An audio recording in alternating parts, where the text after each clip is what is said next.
ఒక ధనవంతురాలైన అమ్మాయి గుడిలోని దానపెట్టెలో 5 కిలోల బంగారాన్ని దానం చేయడం చూసి రాజు షాక్ అయిపోతాడు. ఆమె ఒక పెద్ద బిజినెస్ మ్యాన్ ఏకైక కుమార్తె చారులత అని, పెళ్లికి పర్ఫెక్ట్ అని తెలుసుకొని ఇంకా ఆమెను ఇంప్రెస్ చేయడానికి రాజు ఆమె దగ్గరికి వెళ్తాడు.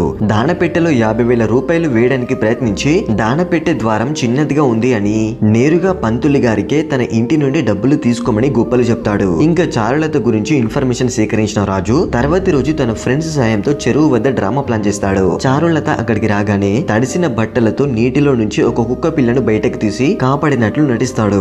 దాంతో ఇంప్రెస్ అయిన చారులత అతని ఫోన్ నెంబర్ అడగ్గా మనకి అదృష్టం ఉంటే మళ్ళీ కలుస్తామని చెప్పి రాజు అక్కడ నుండి వెళ్ళిపోతాడు.